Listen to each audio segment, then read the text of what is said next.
بسم اللہ الرحمن الرحیم وقل جاء الحق وزهق الباطل ان الباطل كان زهوقا وعلى آله وأصحابه الذين أوفوا وعهده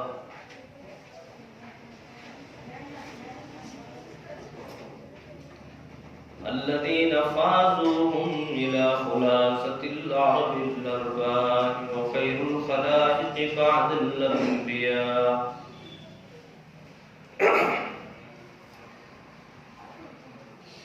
وهم كالنجوم في السماء للاهتداء والاقتداء وهم مفاتيح الرحمة ومصابيح القدرة أعوذ بالله من الشيطان الرجيم بسم الله الرحمن الرحيم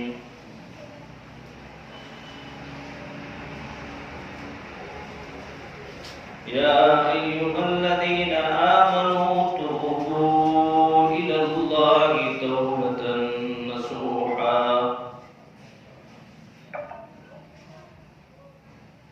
وقال النبي صلى الله عليه وسلم كل بني آدم خطاؤون وخير الخطائين التوابون أو كما قال النبي صلى الله عليه وسلم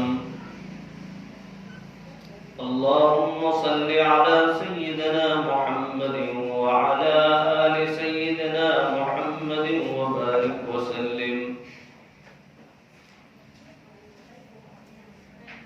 قابل احترام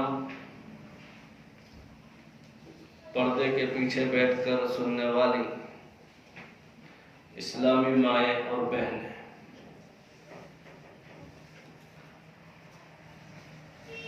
اللہ تعالیٰ نے اس کائنات میں انسانیت کو محض اپنی عبادت کے لیے پیدا فرمایا.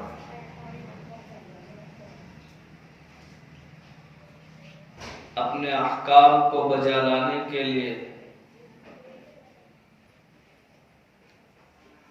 اپنی اطاعت کے لیے اور اس کی فرما برداری کے لیے ہمیں اس دنیا میں وجود بخشا.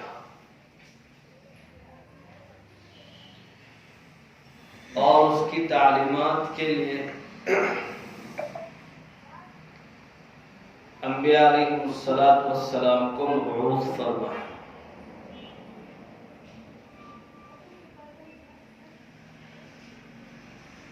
مختلف علاقوں میں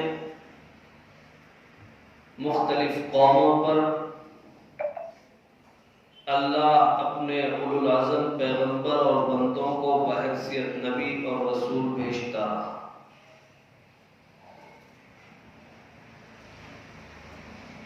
ہر زمانے میں ہر قوم کے نبی نے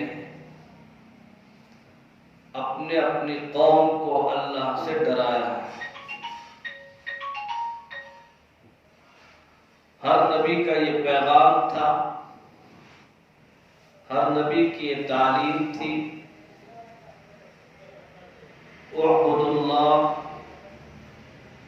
اللہ کی عبادت کرو، اتقوا اللہ، اللہ سے ڈرتے رہو.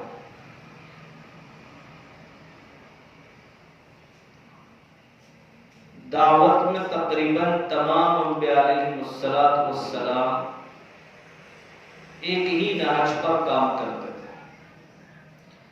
کم و بیش احکام آگے پیچھے ہوتے تھے،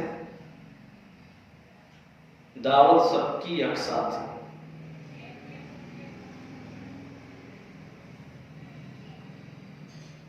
لیکن کچھ لوگ فطرتاً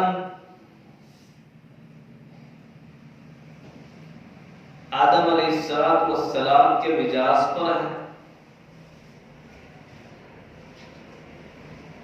اور نعوذ باللہ بدقسمتی سے کچھ لوگ شیطانی مزاج کے ہیں۔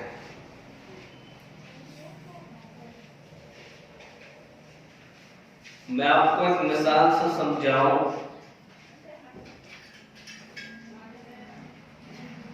کہ آدم علیہ السلام کو جنت میں دخول اور جنت میں داخلہ دینے کے بعد اللہ تعالیٰ نے فرمایا تھا وَلَا تَقْرَبَا هَٰذِهِ الشَّجَرَةَ، اس درخت کے قریب بھی مت جانا، اور شیطان کو یہ کہا تھا کہ آدم کو سجدہ کرو، بیوقوف نے سجدہ نہیں کیا۔ ایک کو نہ کرنے کو کہا تھا اور ایک کو کرنے کو کہا تھا۔ آدم کو نہ کہا تھا کہ درخت کے قریب مت جانا، اور شیطان کو یہ کہا تھا کہ اپنی انانیت چھوڑ دو اور آدم کو سجدہ کرو۔ جس کو نہ کہا تھا اس نے کر دیا، اور جس کو کرنے کو کہا تھا اس نے کیا نہیں۔ آدم کو درخت کے قریب جانے کو منع کیا تھا، وہ چلے گئے اور درخت کا دانہ بھی کھا لیا۔ شیطان کو سجدہ کرنے کو کہا، بیوقوف نے سجدہ بھی نہیں کیا بلکہ اپنے عقل کا گھوڑا دوڑایا۔ آج کل ہم لوگ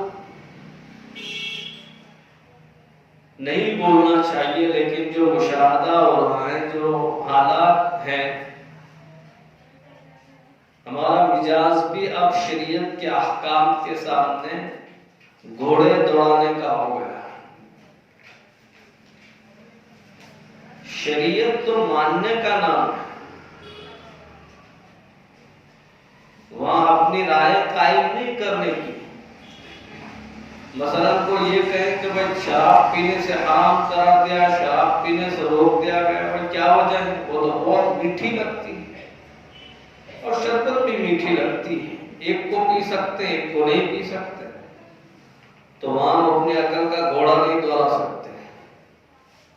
اور شریعت نے کہہ دیا کہ بھائی یہ حرام ہے، یہ جائز ہے، تو ہمارا مزاج یہ ہونا چاہیے کہ سمعنا وأطعنا، ہم نے سنا اور مانا۔ تو شریعت نام ہے شریعت کو فالو کرنے کا، اس کو ماننے کا۔ اب اللہ تعالیٰ نے اس کو کہا سجدہ کر، بیوقوف نے سجدہ نہیں کیا اور اپنے عقل کا گھوڑا دوڑایا، اور اس نے انکار کر دیا سجدہ کرنے سے۔ اللہ تعالیٰ نے اس کو پوچھا ابلیس، یا ابلیس ما منعک ان تسجد لما خلقت بیدی، کس چیز نے تجھے روک دیا؟ میں نے اس کو اپنے ہاتھوں سے بنایا۔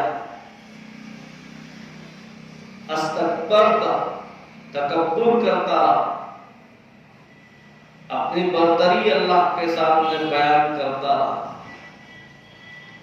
اور بیوقوف نے اپنے عقل سے جواب دیا کہ انا خیر من، میں بہتر ہوں،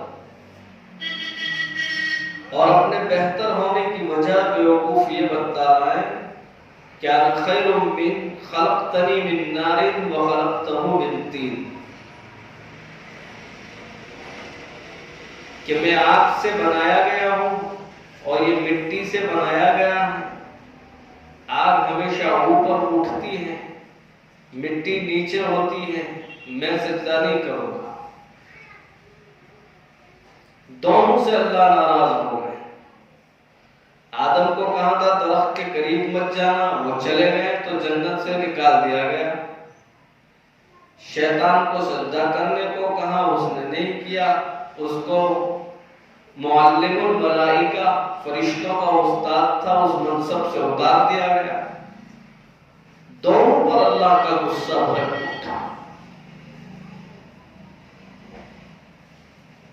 لیکن ایک کو بعد میں مقبول کر لیا گیا اور دوسرے کو مردود کر دیا گیا۔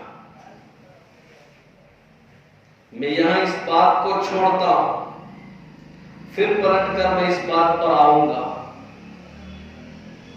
تو ہر زمانے میں، ہر قوم میں، ہر نبی نے اپنی اپنی قوموں کو اللہ کی طرف بلایا ہے۔ اللہ کی طرف بلانے کے لیے انہیں اعمال بتلائے، کچھ کام کرنے کو کہے گئے اور کچھ کاموں سے روک دیے گئے۔ اب جن جن لوگوں نے کرنے کے کام کیے، جن سے روکا گیا تھا ان سے رک گئے، اللہ تعالیٰ ان سے راضی ہو گیا۔ حضرات صحابہ کے متعلق باقاعدہ یہ کہہ دیا گیا رضی اللہ عنہم ورضوا عنہ، اللہ ان سے راضی، وہ اللہ سے راضی۔ اور ساتھ میں یہ بھی کہہ دیا گیا جو لوگ ان کے نقش قدم پر چلیں گے ان کے ساتھ بھی یہی معاملہ ہوگا۔ مسلمانوں، ہم انہی کی اولاد ہیں، ہمارے نسب نامے وہیں پر جا کر رکیں گے، لیکن کیا آج ہمارے اندر ان کے جیسی کوئی چیز باقی ہے؟ ہم ان کے طور و طریق پر ہیں؟ کیا ہمیں جو کام کرنے کو کہا گیا ہے وہ کر رہے ہیں؟ جن کاموں سے روک دیا گیا اس سے رک رہے ہیں؟ میں نے شاید وہیں پر ہمارے وہاں بھی مستورات میں نے ایک بات کہی تھی، اور علماء کی موجودگی میں مساجد میں بھی یہ بات کہی تھی کہ مسلمانی صرف اللہ کو مان لینے کا نام نہیں ہے، کلمہ پڑھ لینے کا نام مسلمانی نہیں ہے۔ بہت سارے ہمارے غیر مسلم دوست ایسے ہیں جو باقاعدہ قرآن کریم کو بہت اچھی طریقے سے پڑھتے ہیں، بلکہ مجھے علماء کے مشورے سے، شہر کے بڑے علماء نے مشورے سے مجھے ایک شیعہ جس کو ہم لوگ بورے کہتے ہیں، وہاں ان کے گھر میں قرآن کی تعلیم کے لیے بھیجا تھا۔ تقریباً 3 سال تک میں نے شیعہ کے خانوادے کو، بوروں کو پڑھایا۔ اس کی ایک نوجوان لڑکی تھی، اتنا زبردست قرآن پڑھتی ہے وہ لڑکی کہ میں نے آج تک ہمارے وہاں کسی عالماؤں کا بھی ایسا قرآن نہیں سنا۔ باقاعدہ میں نے ریکارڈ کیا تھا اس کی تلاوت کو اور چند قراء کو اور قاریوں کو سنایا تھا۔ اب بورا شیعہ یہ تو بالاتفاق ان کے تو اختلاف ہے، یہ مومن سمجھے بھی جائیں گے کہ نہیں، بلکہ بالاتفاق شیعہ کافر ہیں، بہت بہترین قرآن پڑھتے ہیں۔ میرے بہت سارے غیر مسلم دوست جو باقاعدہ تفاسیر کا مطالعہ کرتے ہیں، احادیث کی کتابیں پڑھتے ہیں، صرف کلمے پڑھ لینے کا نام مسلمانی نہیں ہے، اللہ کو ماننے کے ساتھ ساتھ اللہ کی ماننے کا نام مسلمانی ہے۔ ہم اللہ کو تو مان رہے ہیں لیکن اللہ کی نہیں مان رہے۔ جب پریشانیاں اور مصیبتیں آتی ہیں تو سارے فضائل، سارے وظائف، دنیا بھر کی تصاویر، یاسین، قرآن سب ہمارے پاس آ جاتے ہیں، اور جہاں کے خوشیوں کے موقع آتے ہیں تو ہم سب بالائے طاق رکھ دیتے ہیں، سارے تقوی تکیوں کے نیچے دبا دیتے ہیں، طاقوں میں سجا دیتے ہیں، اور جو جی میں آتا ہے، جو من میں آتا ہے کر گزارتا ہے۔ اور صاحب آؤ تو کوکتا ہوئے مت کہے ہو اسے، بس یہ کہیں جے کرو اسے کرنو کر۔ اسلام اتنا معتدل اور منصف مذہب ہے کہ جتنے آج تک مذاہب آئے اتنا انصاف سے کسی مذہب نے کام نہیں لیا جتنا مذہب اسلام نے کام لیا۔ ہمیں خوشی کے موقع پر خوشیاں منانے کا طریقہ بتایا گیا، غم کے موقعوں پر غم کے مواقع کے طریقے بتلائے گئے، کھانے پینے رہنے سہنے اٹھنے بیٹھنے حسن معاشرت کے ہر شعبے میں ہم کو بتلایا گیا تمہیں کیسے رہنا۔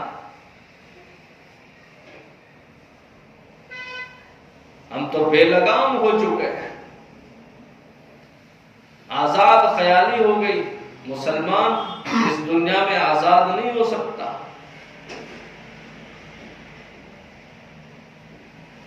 ہم پابند ہیں، ہم شریعت کے بندھن میں بندھے ہوئے ہیں، ہم ہر معاملے میں شریعت سے رجوع کریں گے۔ مصائب میں تو سب کچھ یاد آ جاتا ہے۔ یہی حالت تھی بنی اسرائیل کی، جب ان پر کوئی مصیبت اور عذاب آتا تھا تو پھر آتے تھے دوڑ بھاگ کر موسیٰ کے پاس، خُدْعُ لَنَا رَبَّكَ، اے موسیٰ تیرے رب کو کہنا منا دعا کرنے، ہم مان جائیں گے، اب تو جو کہے گا ہم مان لیں گے۔ موسیٰ علیہ السلام دعا کرتے تھے، مصیبتیں ہٹ جاتی تھی چھٹ جاتی تھی، تو پھر وہی کتے کی دم 12 سال کی بھی نلکی میں رکھے کہ وہ ٹیڑھی کی ٹیڑھی رہتی، وہی بے ڈھنگی رفتار جو کل تھی آج بھی ہے، پھر جیسے تھے ویسے ہو جاتے تھے۔ قرآن کہتا ہے فَلَمَّا كَشَفْنَا عَنْهُ ضُرَّهُ مَرَّ كَأَن لَّمْ يَدْعُنَا إِلَىٰ ضُرٍّ مَّسَّهُ، واپس ایسے ہو جاتے تھے گویا ان پر کچھ ہوا ہی نہیں تھا۔ ہمارا بھی یہی حال ہے، ذرا سی آزمائش آتی ہے، ذرا سے حالات ادھر ادھر ہوتے ہیں تو جتنے وظائف ہوتے ہیں اور جو کرنا ہوتا ہے وہ سب کرتے ہیں، اور جہاں فراوانی آئی خوشحالی آئی تو سب بالائے طاق رکھ دیتے ہیں، نہ ہمیں اللہ کے احکام معلوم ہوتے ہیں، نہ رسول اللہ صلی اللہ علیہ وسلم کی بتلائی ہوئی تعلیم یاد آتی، نفس کے غلام بن جاتے ہیں، شیطان کو اپنا رہبر بنا لیتے ہیں، جو خیالات دل سے گزر جاتے ہیں کر گزرتے ہیں۔ ایسا نہیں ہونا چاہیے۔ آج کل ہماری حالت دیکھیں، مسلمانوں نے اسلام کا نقشہ بگاڑ دیا، اور میں نے تو کہیں بولا بھی تھا کہ بھائی ہم لوگ اسلام میں داخل ہو گئے لیکن اسلام ابھی تک ہمارے اندر داخل نہیں ہوا۔ کیسی زندگی گزار رہے ہیں مسلمان، اور خاص کر ہمارے معاشرے کی خواتین اتنی بے شرم، اتنی بے حیا، اتنی بے باک ہوتی جا رہی ہیں کہ آج سے چند سالوں پہلے اس کا تصور نہیں کیا جا سکتا۔ میں نے بہت چھوٹی عمر میں بھی یہاں کو اس ادے پور کو دیکھا، میں اب بھی دیکھ رہا ہوں، کافی تبدیلی ہے ہر اعتبار سے۔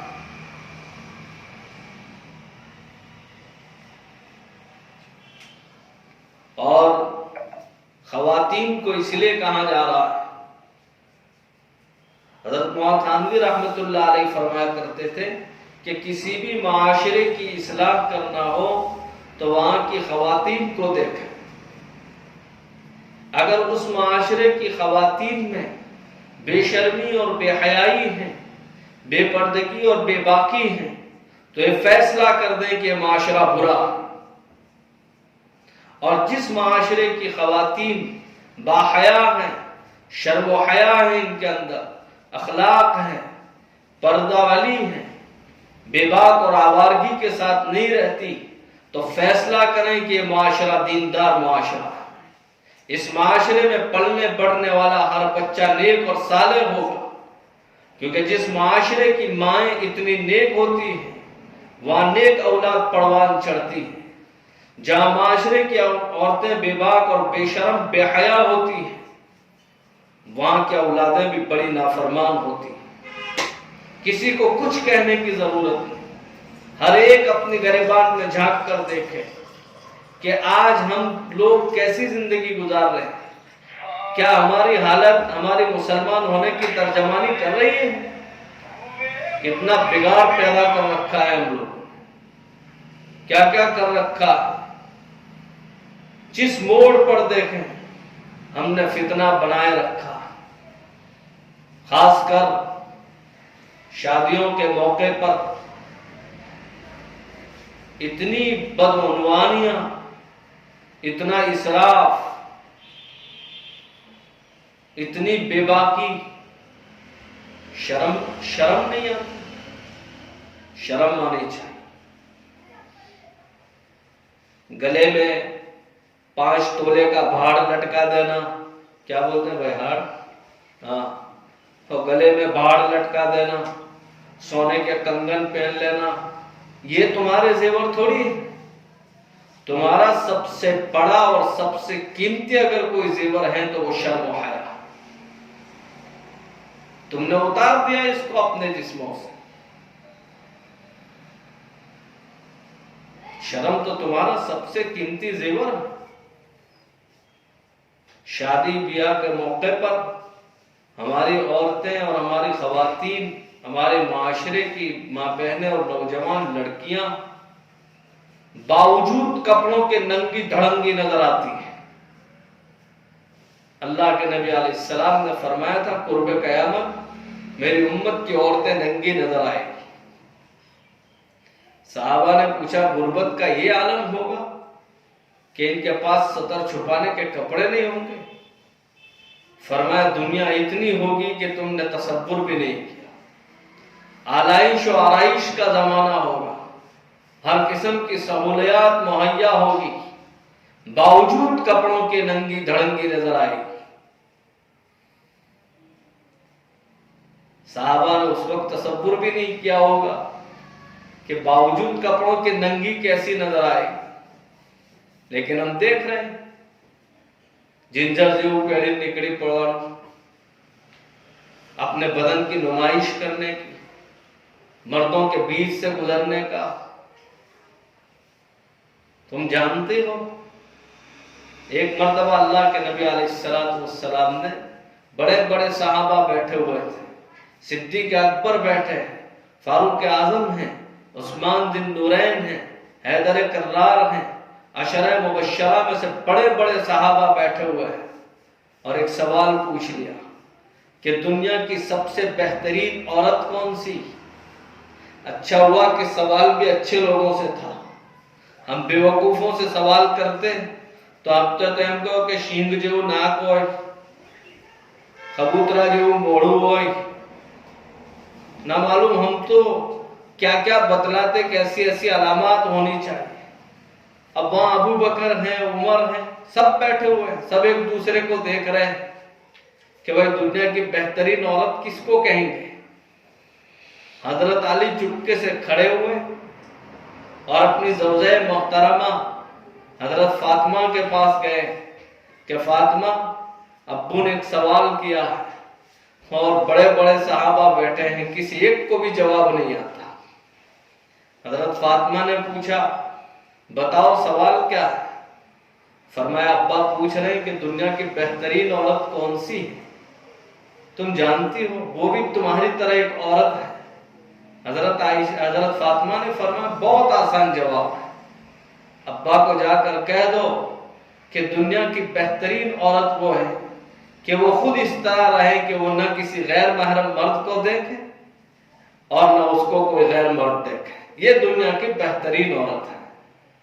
حضرت علی جب آئے اور جواب دیا تو نبی علیہ السلام مسکرائے، فرمایا علی یہ جواب تیرا نہیں ہے، لگتا ہے یہ جواب میرے فاطمہ کا ہے۔ حضرت علی مسکرا دے، فرمایا فاطمہ تو بضعۃ منی، فاطمہ تو میری جگر کا ٹکڑا۔ کتنا آسان اور کتنا بہترین جواب دیا۔ کیا تم نہیں چاہتی ہو کہ تم دنیا کی بہترین عورت بنو؟ تم اس طرح رہنا نہیں چاہتی ہو کہ تم کسی مرد کو نہ دیکھو اور اپنے آپ کو اس طرح رکھو کہ دنیا کا کوئی مرد تمہیں نہ دیکھے؟ اپنی عزتوں کو سنبھالو، اس طرح بے تحاشا اور بیکار قسم کے لباس پہن کر اپنے جسموں کی نمائش نہ کریں. یہ تو شرم و حیا کا مسئلہ ہے. یہاں تو بہت مختصر وقت ہے، ورنہ اس کا انجام برزخ میں کیا ہوگا جانتی ہو؟ قیامت کے مناظر پڑھیں، مرنے کے بعد قبر کے حالات پڑھیں. معمولی نہ سمجھے اس کو. اور شادی بیاہ کے موقع پر صرف کپڑوں کی بات نہیں ہوتی، غیر محرم مردوں سے اختلاط. کاکانو بھائی تھا، مومانو بھائی تھا، کوئنو بھائی تھا، یہ بھائی نہ تھا، یہ بھائی تھا، یہ سب حرام ہے. گمبتن خط گمبتن بیشن بازار اللہ کون سے پتہ جائز نہیں ہے، یہ حرام ہے. یہ سب سیکھنے کی باتیں ہیں. اور ہم آپ کو اس لیے کہہ رہے ہیں کہ معاشرے کی اصلاح تمہاری اصلاح کے بغیر ممکن نہیں. اگر میں ایک مرد دیندار بنتا ہوں تو میں ایک فرد دیندار بنتا ہوں، لیکن جب کوئی خاتون دیندار بنتی ہے تو خاندان دیندار بنتا ہے. اور ہم ہر جگہ کہہ رہے ہیں کہ آج بھی تمہارے اندر دین کو قبول کرنے کا، دین کو حاصل کرنے کا، دین پر چلنے کا، دین پر مر مٹنے کا مردوں کے مقابلے میں آج بھی تمہارے اندر مزاج اور جذبہ زیادہ ہے. اپنی صلاحیتوں کو سمجھو، اپنے مزاج کو پہچانو، اپنے عظمت کو سمجھو. اگر تم نے اپنی قیمت ٹھیک سے نہیں سمجھی تو دنیا تمہیں پھٹی کوڑیوں میں بیچ دے گی. تم بہت قیمتی سرمایہ ہو، تم امت کا بہترین سرمایہ ہو. اور تو وہی تو ماں ہے جس کی گود میں زکریا جیسا شخص پیدا ہوا. تو ہی تو وہ ماں ہے کہ تیری گود میں الیاس پیدا ہوا ہے. تو ہی تو وہ ماں ہے کہ تیری گود میں یوسف پیدا ہوا ہے. تو ہی تو وہ ماں ہے کہ تیری گود میں اشرف علی، قاسم نانوتوی، رشید احمد جیسے شخص پروان چڑھے. تو کوئی معمولی چیز ہے؟ اللہ کے نبی علیہ السلام کی طرف کئی مرتبہ یہ دنیا کی بات منسوب کی گئی. کہا گیا یہ دنیا نکمی چیز ہے، یہ تو گلی سڑی چیز ہے، یہ بیکار ہے دنیا. اس دنیا کی اللہ کی نظروں میں ایک مچھر کے پر کے برابر بھی حیثیت نہیں ہے. ایسی دنیا کے متعلق بھی رسول اللہ کو پوچھا گیا تھا کہ آپ کو اس گلی سڑی دنیا میں کیا پسند ہے؟ آپ علیہ السلام نے فرمایا کہ مجھے اس دنیا میں نماز کو پڑھنا پسند ہے اور دوسرا عورتیں پسند ہیں. تم جانتے ہو تم کو کس نے سلیکٹ کیا؟ اپنے آپ کو یوں بے قیمت مت بناؤ، اپنے آپ کو یوں بے پردگی، بے شرمی، بے حیائی کے ساتھ رکھ کر اپنی قیمت کو نہ گھٹاؤ. معاشرے کی اصلاح کا مدار تمہاری اصلاح پر ہے. اور آج مسلمانوں نے شریعت کو چھوڑا ہے تو رسومات، رواجات، خرافات گھر کر گئے. ہر معاملے میں رسم و رواجات، ہر معاملے میں، چاہے وہ مواقع شادی خوشی کے ہوں یا غم کے ہوں، دین کے نام پر. میں نے گزشتہ ہفتے شاید ہمارے وہاں کہیں میں بولا ہوں کہ ہم لوگ دین کے نام پر ہر روز بے دین ہوتے جا رہے ہیں. دین کے نام پر بے دین ہوتے جا رہے ہیں. مول صاحب ایک کے بھیتر تو بھائی عمروں دائس ہے، تو وہاں بھی شادیوں جیسا ماحول. اب عمرے میں جانا بھائی ایک نفلی عبادت، یہ دین ہے، اور وہاں بے پردگی کے ساتھ جانا یہ بے دینی ہے. چھوڑوں پڑی اترے ہوتے ہم گرام گجرا پہ روانا. یہ دین کے نام پر بے دین ہوتے جا رہے ہیں. شادی ایک عبادت ہے، تم نے فنکشن بنا دیا. شادی کے کئی دن پہلے کچھ پروگرام ہوتے ہیں، نچنیوں کو لایا جاتا ہے، ہجڑوں اور بڑوں کی طرح نچایا جاتا ہے، خود بھی ان کے ساتھ ایسے بن کر ناچتے ہیں. یہ کہاں کی چیزیں ہیں؟ یاد رکھنا نبی علیہ السلام کی بددعاؤں کے شکار ہو جاؤ گے. جب ایسے اولاد شادی کے بعد پیدا ہوتی ہیں تو پھر وہ نافرمان بنتی ہیں. پر یہ موجاب تعویذ جو اب تو ہم بھی لٹکائی دے نہ گزرے، یہ خود تمہیں دیندار بننا پڑتا. صاحب فضائل اعمال مولانا زکریا صاحب رحمۃ اللہ علیہ کی زندگی پڑھیں، حضرت کی آپ بیتی پڑھیں.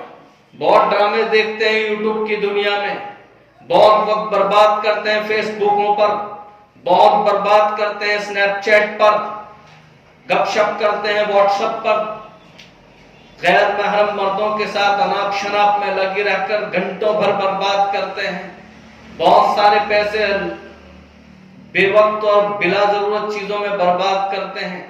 کتابیں خریدیں، اسلام کی تاریخ پڑھیں، مسلمانوں کے حالات دیکھیں، یہ اسلام تم تک کیسے اور کس طرح پہنچا ہے وہ تاریخ حاصل کریں۔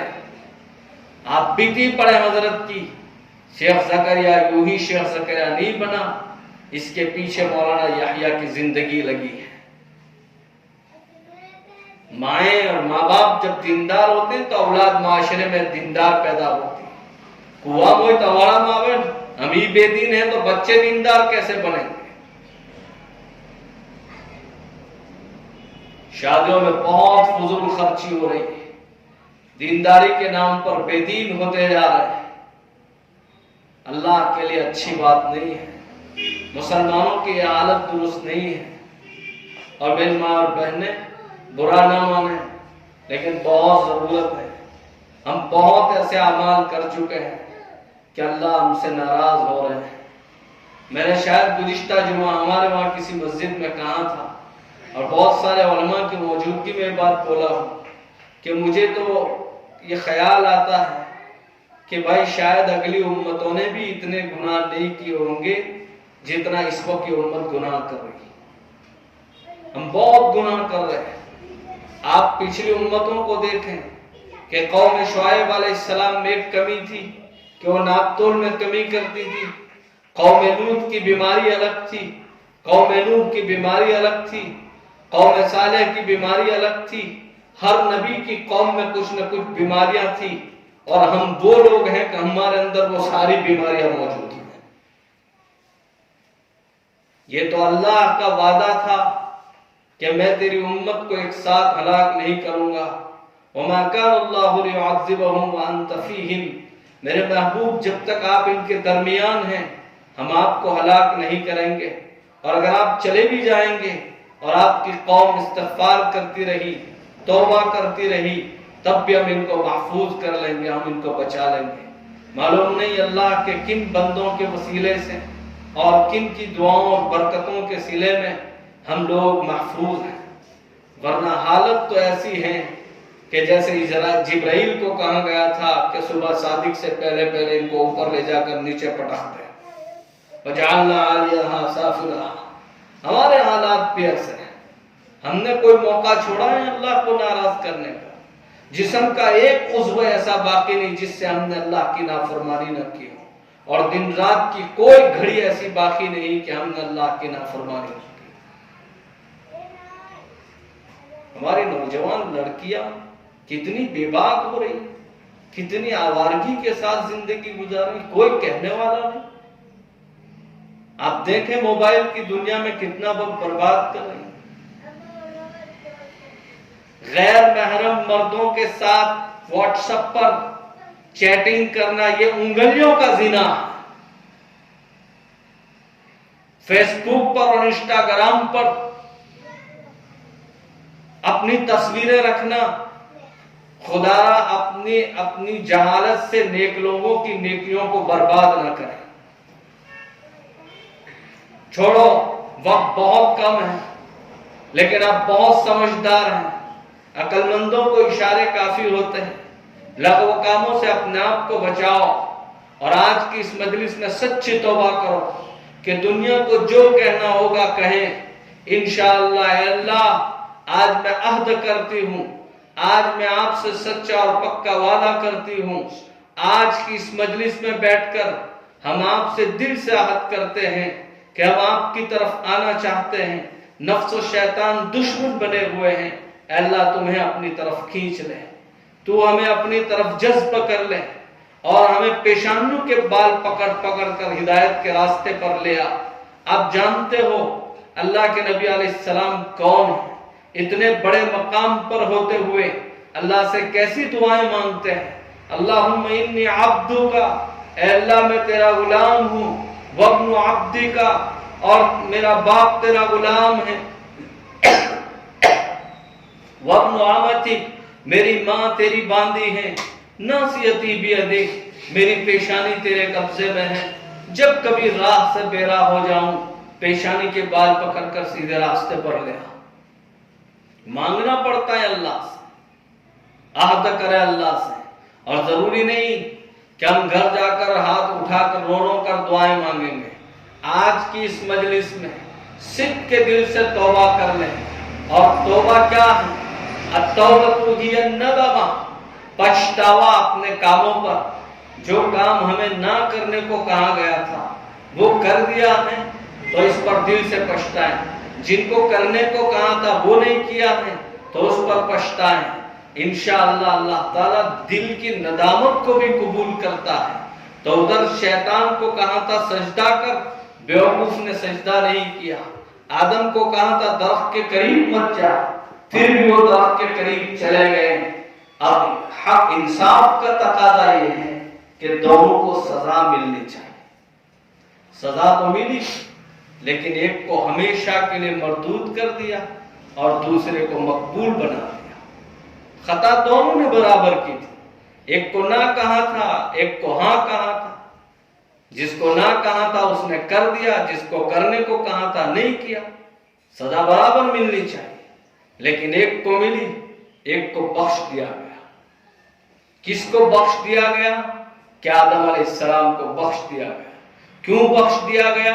کہ اپنے کیے کرائے پر پچھتائے، اور فرمایا قال ربنا ظلمنا انفسنا، معافی مانگی اللہ سے کہ اللہ میں نے غلطی کر دی، میں اپنی غلطی سے رجوع کرتا ہوں، میں آپ سے معافی مانگتا ہوں، آپ معاف کر دیجئے۔ آپ معافی کو پسند کرتے ہیں۔ اللہ کو یہ بات اتنی پسند آئی کہ آدم علیہ السلام کو مقبول کر لیا۔ شیطان تکبر کرتا رہا، اپنے گناہ پر اڑا رہا، اپنے گناہ پر اصرار کرتا رہا، اور تکبر اور برائی کرتا رہا، اور اپنی غلطی کا اقرار نہیں کیا، جھکا نہیں۔ اللہ نے اس کو ہمیشہ کے لیے مردود کر دیا۔ غلطیاں ہم سے بھی ہوتی ہیں، اگر آدم والا طریقہ اختیار کیا تو پسند کر لیے جائیں گے، اگر شیطان والا راستہ اختیار کیا تو مردود بنا دیے جائیں گے۔ غلطیاں ہم سے بھی ہوئی ہیں، ہر موقع پر ہوتی ہیں۔ آج کی اس مجلس میں بیٹھ کر ہم سچی پکی توبہ کرتے ہیں کہ اللہ تعالیٰ آپ تک کی جو زندگی غفلت کے ذات گزر گئی، اور آپ جب جب موقع دیں گے، چاہے وہ مواقع خوشی کے ہوں چاہے وہ غم کے ہوں، ہم انشاءاللہ اسلام کی تعلیمات کے مطابق ان مواقعوں سے گزریں گے۔ خوشی میں حد سے تجاوز نہیں کریں گے، غم میں بھی حد سے تجاوز ہو کر گلے شکوے نہیں کریں گے، صبر کا دامن ہاتھ سے تھامے رکھیں گے۔ بے پردگی، بے شرمی، بے حیائی بہت ہو چکی ہے۔ اے اللہ، آج میں تجھ سے معافی مانگتی ہوں۔ نام صرف فاطمہ رکھا تھا، نام صرف عائشہ رکھا تھا، سمیہ، رقیہ، زینب و کلثوم رکھا تھا۔ آج حقیقت کے طور پر میں فاطمہ بننا چاہتی ہوں، حقیقی طور پر عائشہ، سمیہ، زینب و رقیہ کلثوم بننا چاہتی ہوں۔ میں بہت کمزور ہوں، میرا ایمان مجھ سے زیادہ کمزور ہے، تو طاقتور ہے، اپنی طاقت سے مجھے اپنی طرف کھینچ لیں۔ آج کی اس مجلس میں آپ سے سچی پکی توبہ کرتی ہوں۔ سچی پکی توبہ کی علماء نے 3 علامتیں لکھی ہیں۔ سب سے پہلی بات کہ جو گناہ ہم کر چکے ہیں، جو گناہ ہم کر رہے ہیں اس کو فوری طور پر چھوڑ دیں۔ جو گناہ ہم کر چکے ہیں اس پر دل سے پچھتائیں، اور آئندہ پختہ ارادہ کریں کہ وہ گناہ نہیں کریں گے۔ اللہ تعالیٰ ہمارے اس توبہ کو قبول کر لیں گے، اور ضروری نہیں ہے کہ رو رو کر پکار کر مانگیں گے۔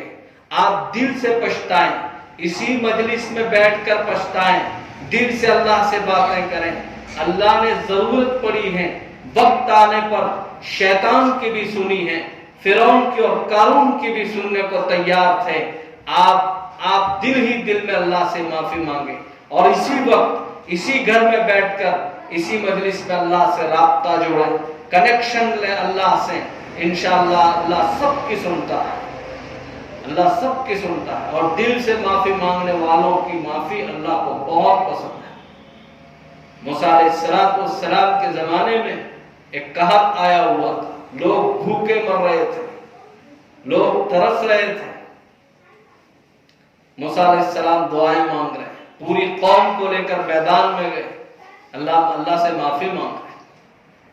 ادھر سے جبرائیل پیغام لے کر آئے کہ تمہاری قوم میں ایک شخص بہت گنہگار ہے، اللہ کو اس پر بہت غصہ ہے، جب تک اس کو نکالو گے نہیں تم پر بارش نہیں برسائی جائے گی، تم سے یہ مصیبتیں اور حالات نہیں ہٹائے جائیں گے، اس کو نکالو۔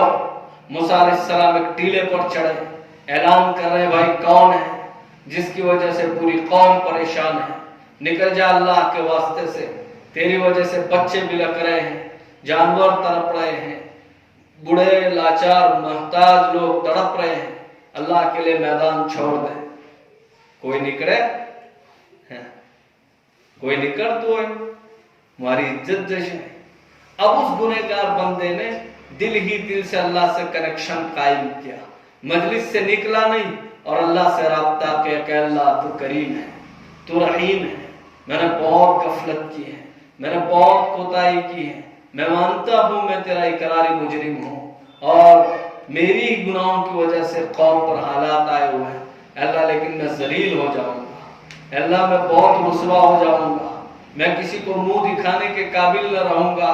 آج اس میدان میں تیرے پیغمبر بھی موجود ہیں، تو ہی صرف میرے دل کی آواز سنتا ہے، اللہ میں صدق کے دل سے توبہ کرتا ہوں، آج معاف کر دے۔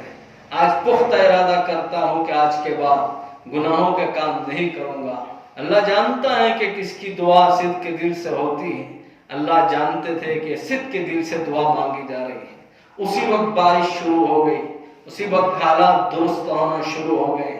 موسیٰ علیہ السلام نے کہا اللہ میں جانتا ہوں، میں دیکھ رہا ہوں کہ کوئی نکلا بھی نہیں قوم میں سے، آپ نے برسات کیسے برسا دی، یہ حالات درست کیسے اچانک ہونے شروع ہو گئے۔ اللہ تعالیٰ نے کہا موسیٰ میرے اور اس بندے کے درمیان مصالحت ہو گئی۔ اللہ موسیٰ علیہ السلام نے کہا اللہ تعالیٰ بتا دے وہ شخص کون ہے۔ اللہ نے فرمایا جب گنہگار تھا تب تو میں نے ذلیل نہیں کیا، اب تو دوست بن چکا ہے، اب کیسے ذلیل کر سکتا ہوں۔ اللہ دل کی آواز سنتا ہے۔ میری ماں اور بہنوں آج کی اس مجلس میں بیٹھ کر سچی پکی توبہ کریں، دل سے اپنے کیے پر پچھتائیں، اللہ تعالیٰ یقیناً دل کی ندامت کو بھی قبول کرتا ہے۔ اللہ تعالیٰ ہم سب کو نیک بنائے، صالح بنائے، اور جو رسومات اور جو خرافات ہم نے داخل کر دے ہیں، جس اسلام کے نقشے کو ہم نے بگاڑا ہے، بروز محشر اللہ کو جواب دینا پڑے گا۔ اس لیے جو بگاڑ ہم نے پیدا کیا ہے ہم ہی ختم کرتے ہیں، اور جو کر چکے ہیں اس پر اللہ سے دل سے معافی مانگتے ہیں۔ اللہ تعالیٰ ہماری بقیہ لمحات کو اپنی مرضی کے مطابق گزارے، جو زندگی غفلت میں گزر گئی اللہ اس کو اپنے فضل سے معاف فرمائے۔ وآخر دعوانا ان الحمدللہ رب العالمین۔ بسم اللہ الرحمن الرحیم۔ سبحانک اللہم وبحمدک وتبارک اسمک وتعالی جدک ولا الہ غیرک۔ یا رب صل وسلم دائما ابدا علی حبیبک خیر الخلق کلہم۔ ربنا ظلمنا انفسنا وان لم تغفر لنا وترحمنا لنكونن من الخاسرین۔ آتنا فی الدنیا حسنہ وفی الآخرۃ حسنۃ وقنا عذاب النار۔ اے اللہ ہمارے گناہوں کو معاف فرما، خطاؤں سے درگزر فرما، لغزشوں اور کوتاہیوں کو معاف فرما، سیئات کو حسنات سے مبدل فرما۔ اللہ یقیناً ہم مجرم ہیں، ہم پاپی ہیں، غدار ہیں، نالائق ہیں، بد اخلاق ہیں، ظالم ہیں، جاہل ہیں، جیسے بھی ہیں تیرے محبوب کی امتی ہیں۔ اللہ تعالیٰ محبوب تجھ سے فرمایا کرتا تھا ان تعذبہم فإنہم عبادک۔ اے اللہ اگر آپ ان کو ان کے گناہوں کے بدلے میں پکڑ بھی لیں تب بھی آپ کو کوئی روکنے والا نہیں۔ وَإِن تَغْفِرْ لَهُمْ، اگر آپ ان کو میرے قدموں کے صدقے معاف کر دیں تب بھی آپ کو کوئی روکنے والا نہیں۔ اے اللہ ہم آپ کو محبوب صلی اللہ علیہ وسلم کے قدموں کا واسطہ دیتے ہیں، ہمیں معاف فرما دیجیے۔ اے اللہ یقیناً ہم نے آپ کو بہت ناراض کیا ہے، جسم کا کوئی عضو ایسا باقی نہیں جس سے ہم نے آپ کی نافرمانی نہ کی ہو۔ اے اللہ دن رات کی کوئی گھڑی ایسی باقی نہیں جس سے ہم نے آپ کو ناراض نہ کیا ہو۔ اے اللہ ہم نام کے مسلمان رہ گئے، ہمیں کام کے مسلمان بنا دیجیے۔ کہیں ایسا نہ ہو کہ بروز محشر آپ سے پہلے ہمیں راستے میں صحابہ پکڑ لیں، ہمیں صحابیہ عورتیں پکڑ لیں کہ آپ نے ہمارے ناموں پر نام رکھے اور آپ نے ہمارے ناموں کے بعد کیسے کیسے کام کیے، تم نے ہمارے ناموں کو بدنام کر دیا۔ اللہ ہمارے پاس ان کو بھی دینے کو کوئی جواب نہیں ہوگا، اور تیرے سامنے تو کون کھڑا رہ سکتا ہے۔ بروز محشر کی رسوائی سے ہم سب کی حفاظت فرما۔ اے اللہ ہمیں دیندار بنا، نیک صالح بنا۔ اے اللہ اب تک کی جو زندگی غفلت میں گزار دی ہے اللہ اس کو اپنے فضل سے معاف فرما۔ باقی لمحات جو مقدر میں رہتے ہیں اللہ تعالیٰ اس کو اپنی مرضی کے مطابق گزارنے کی توفیق نصیب فرما۔ شرم و حیا کا لبادہ نصیب فرما۔ بے شرمی، بے حیائی، بے پردگی سے ہمارے معاشرے کو پاک فرما۔ سود جیسی خطرناک بیماری سے ہمارے معاشرے کو پاک فرما۔ زنا جیسی گندگیوں سے اللہ تعالیٰ ہمارے معاشرے کو پاک فرما۔ لغو اور بیکار کاموں سے ہمارے معاشرے کو پاک فرما۔ بد نظری سے، لعن طعن سے، اے اللہ ایک دوسرے کو گالی گلوچ سے، سہر اور نامعلوم کن کن برے رذائل میں ہم لوگ ڈوب چکے ہیں، ان تمام اخلاق قبیحہ سے اور اخلاق رذیلہ سے ہم سب کو پاک اور صاف فرما۔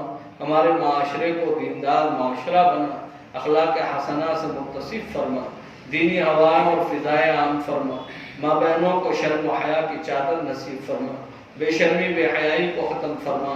اے اللہ نوجوان لڑکیوں کی حفاظت فرما، نوجوان لڑکوں کی جوانی کی حفاظت فرما، ہمارے معصوم بچوں کی صحیح تربیت کرنے کی ہمیں توفیق عطا فرما، ہمارے اندر وہ صلاحیت عطا فرما کہ ہم ان کی صحیح تربیت کر سکیں۔ اے اللہ ہم نے ہماری اولاد کو اگر دنیا بہت دی، دین نہیں دیا تو ہم نے ان کو فقیر چھوڑا ہے، اور ہم نے ہماری اولاد کو کچھ نہ دیا، دین سکھایا تو یقیناً ان کو ہم نے مالدار چھوڑا ہے۔ اے اللہ ہمیں ہمارے اولاد کے حق میں دیندار ماں باپ بنا، اور ہمارے ماں باپ کے حق میں ہمیں دیندار اولاد بنا۔ اے اللہ اس مکان میں اپنی رحمتیں اور برکتیں نازل فرما، مکان و مکین کو سکون عطا فرما، ہر قسم کے شرور و فتن سے اس پورے علاقے کی اور پورے ہماری برادری کی اور ہر محلے کی حفاظت فرما، ایک ایک فرد کی حفاظت فرما، یہاں کے علماء کو ہمت اور حوصلہ عطا فرما، ان کی امداد و نصرت فرما، ان کی خدمات کو قبول فرما۔ اے اللہ ان کے جذبات کو قبول فرما، ان کی تمام ضرورت کو خزانہ غیب سے تکفل فرما، ان کو کسی کا دست نگر نہ بنا، ان کے اولاد کی تربیت فرما، انہیں اپنے ماں باپ کے علوم کا وارث بنا، ان کے اولادوں کو ان کے علوم کا وارث بنا۔ اللہ ان سے خوب دین مبین کا کام لے لے، اخلاص و الہیت اور ثابت قدمی نصیب فرما۔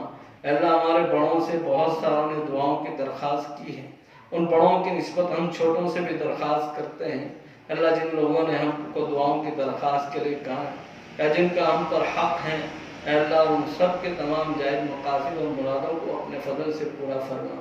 ایسے دینی مجالس میں نبی علیہ السلام نے آپ سے جتنی خیر مانگی وہ ساری خیر ہم سب کے حق میں مقدر فرما، اور جن جن شرور سے پناہیں چاہیے ہو ان تمام شر سے ہم سب کی حفاظت فرما۔ دعا کو اپنے فضل سے سیدنا محمد رسول اللہ صلی اللہ علیہ وسلم کے صدقے منظور فرما۔ وصلی اللہ تعالی علی خیر خلقہ ونور عرش سیدنا محمد وآلہ وصحبہ اجمعین برحمتک یا ارحم۔